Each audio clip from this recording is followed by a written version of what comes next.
Everything is very simple in war, but the simplest thing is difficult, Clausewitz wrote.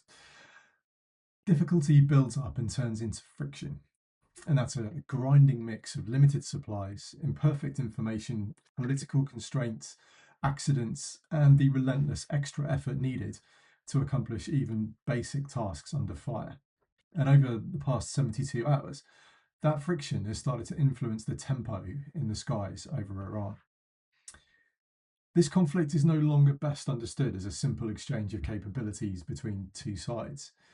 The Iranians aren't competing directly with Israel and the US. Their air defences are disabled, they've been shot down from the skies, and the alliance can strike at will. This war has never really been a traditional force on force battle. The Iranians were militarily overwhelmed in the initial hours, if not minutes, and the regime's response is more indirect than outright confrontation. They're essentially attempting to turn this into a collision between inventories. There are two clocks now ticking. One is mechanical and logistical, the limited capacity of air defense magazines across the Gulf. The other is political, the shrinking window of domestic approval in Washington for anything resembling an open-ended war. And the interaction between these two clocks is what turns the coming days into a race against time. Gulf air defences, no matter how sophisticated, remain a magazine issue. Interceptors are consumables. A defence network can be highly integrated, layered across long, medium, and short range systems, connected to radar and command and control structures that have been developed over the years. But they may still be subject to strategic vulnerability if the rate of incoming fire exceeds the ability to resupply and stockpile interceptors.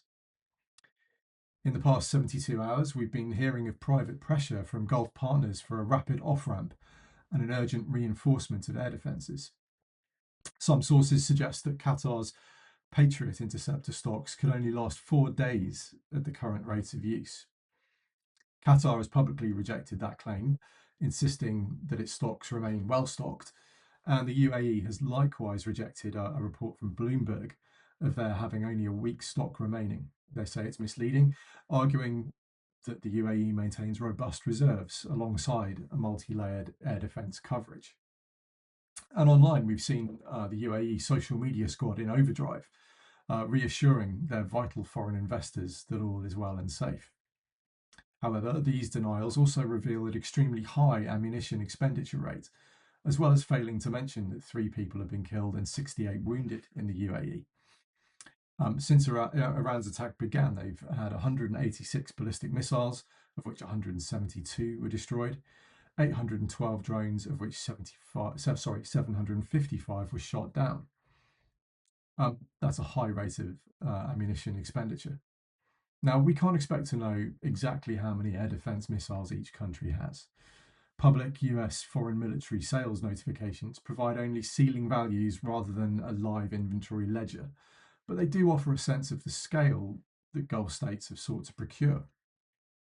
So the Patriot Advanced Capability Missile Segment Enhancement, it's a catchy name, but it's known as the PAC-3 MSE. Now, this missile has improved performance and range compared to the standard Patriot missile.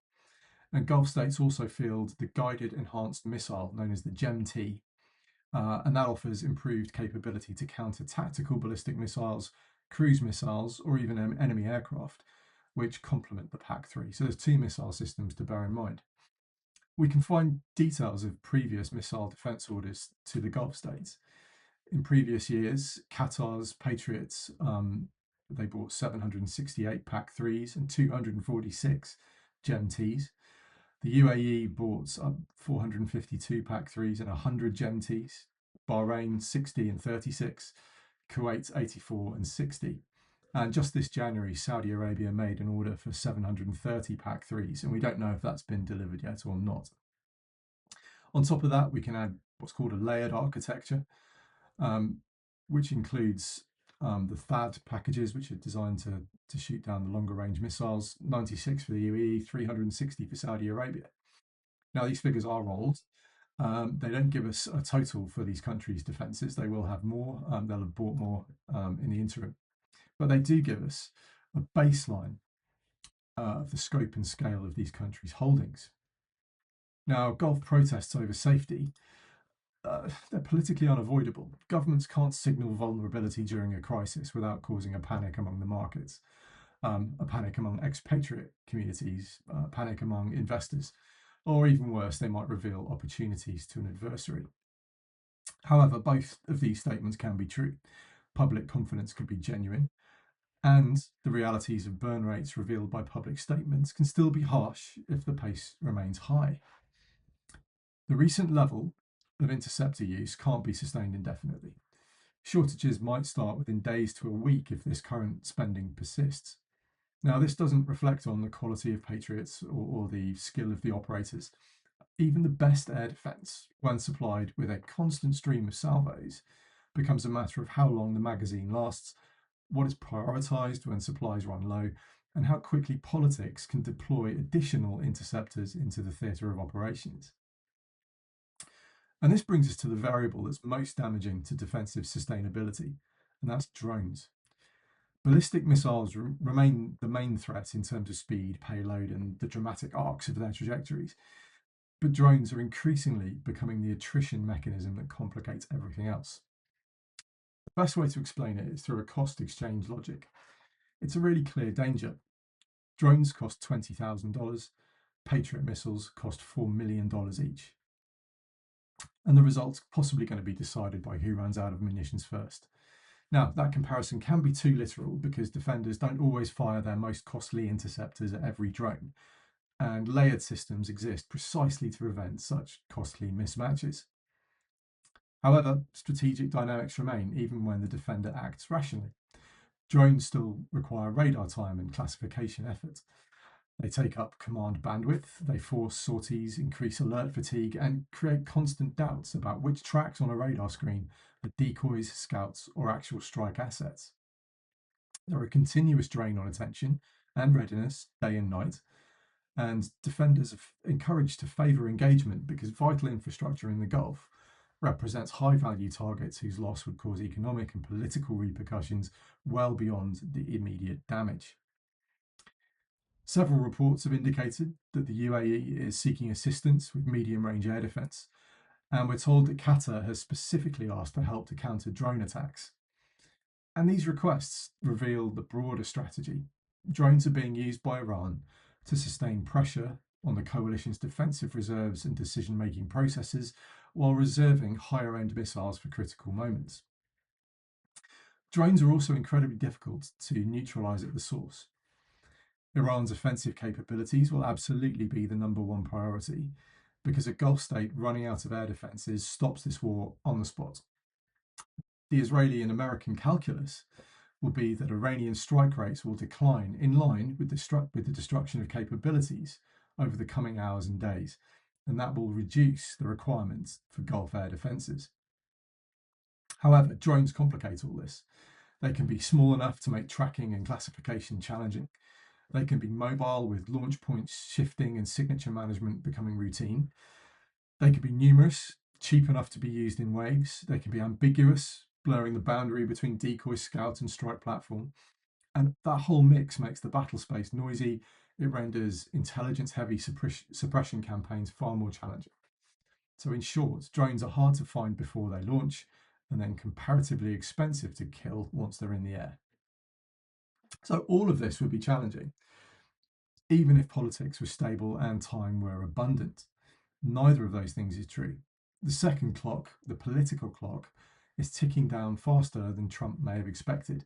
And that's mainly because American public consent for a prolonged conflict seems shallow right from the outset.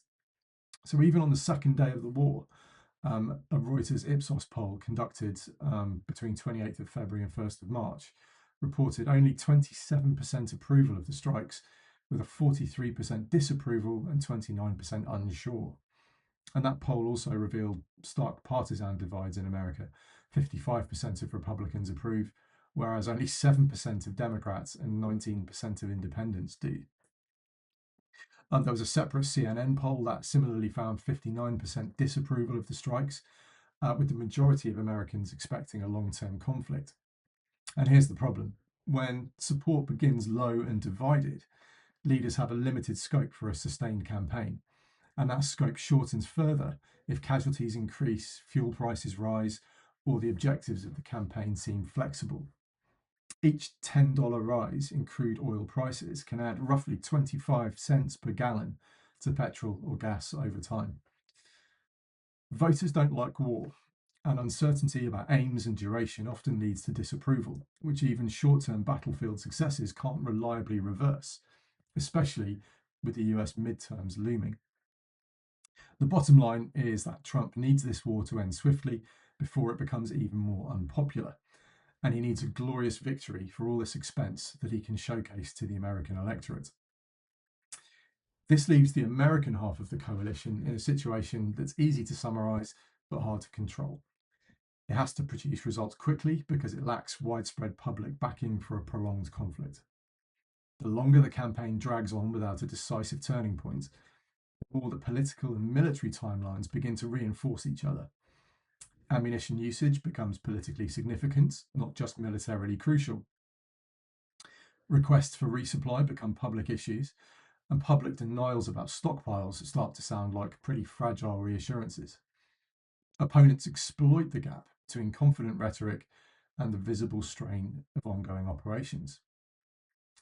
So operationally, the war in Iran is increasingly a contest between Iran's capacity to continue launching salvos of ballistic missiles, cruise missiles, and drones, and the coalition's ability to intercept and simultaneously locate and neutralize launch sources. Destroying missiles and launchers is an ongoing intelligence-intensive pursuit in a battle space where launch assets can be relocated, decoys and concealment are common, and drones make the air picture cluttered and noisy. And all the messaging coming from the IDF makes it clear that destroying Iran's offensive capability is absolutely a priority. It's worth noting that we did see a decrease in Iranian rates of fire during the 12-day war as Israel degraded Iran's capabilities day by day. So there's no reason that we won't see that here as well. But here, in the whole scenario, Clausewitz's friction becomes tangible. As tempo increases, accidents and misidentifications become more probable, and these incidents are no longer limited to the tactical level. 6 US service members have been killed so far. Kuwaiti air defences mistakenly shot down 3 US F-15 fighter jets with thankfully no injuries or fatalities. High-tempo air defence, combined with coalition operations, create the conditions for tragic errors. And those errors influence domestic politics, alliance management, and the credibility of the operation's competence and control. The energy aspect of this conflict is also tightening the screws on the political clock. Shipping through the Strait of Hormuz has been slowed for a 4th day, alongside attacks on vessels, production stoppages, sharp shifts in oil and gas prices, Iranian strikes yesterday on Saudi Arabia's Aramco refinery at Ras Tanura, and the suspension of oil production today at Rumaila oil field near Basra in Iraq. US gasoline prices have risen above $3 a gallon, and that signals a clear political risk heading into the US midterms if high prices persist. And this is how wars become races against time, even when the militaries involved still possess enormous latent capability. Economic hardship spreads quickly, and that'll broaden the coalition of people such as voters, businesses, or allied governments who want the conflict to end, and soon. That desire actually doesn't need to be anti-war in principle to have a practical effect. It only needs to be intolerant of prolonged instability. So over the next 72 hours, if this is truly a race, it's likely going to be characterized more by adaptation than by outright escalation. In other words, how each side tries to manipulate the timeframes to their own advantage. On the defensive front, watch out for signs of interceptor triage and selective engagement of incoming missiles or drones, and look for an implicit shift towards Gulf states prioritizing the most dangerous threats and accepting greater risks from lower tier systems. Or look for visible, politically important moves to deploy interceptors rapidly into theatre. Additionally, look out for whether the United States starts relying on redeployment from other regions. We've seen reports in South Korean media which indicate that US Patriot and THAAD assets in South Korea could be repositioned to the Middle East if the campaign continues for an extended period. Even if no immediate moves are made, the fact that such redeployments are under discussion emphasises how quickly a high-tempo air defence war can challenge global force management. On the offensive side, the main question is whether drones continue to be the primary pressure tool. If Iran can sustain a high drone tempo, it keeps the coalition's defensive burn rate elevated. This captures the essence of the cheap pressure strategy, which turns this conflict into a contest of magazines and attention. It also forces defenders to choose: expend valuable interceptors and command bandwidth to protect infrastructure, or accept increased leakage, increased damage, and the political ramifications of damage to high-value targets. Finally, monitor coalition messaging as a sign of internal stress. Public denials from Qatar and the UAE about interceptor depletion are all part of maintaining confidence in the markets, in expatriate populations, and in the deterrent posture itself, while privately seeking to avoid a prolonged conflict. The main message is that escalation is no longer just vertical or involving more violence, and it's no longer just horizontal, which means covering more theatres. It also now includes logistical and political factors. Logistically, it concerns interceptor stocks against incoming salvos, and politically, it involves public support regarding the length of the war and economic hardship. Operationally, it focuses on the ability to quickly identify and neutralize mobile launch capabilities, especially drones, to change the defender's burn rate and restore some level of sustainability.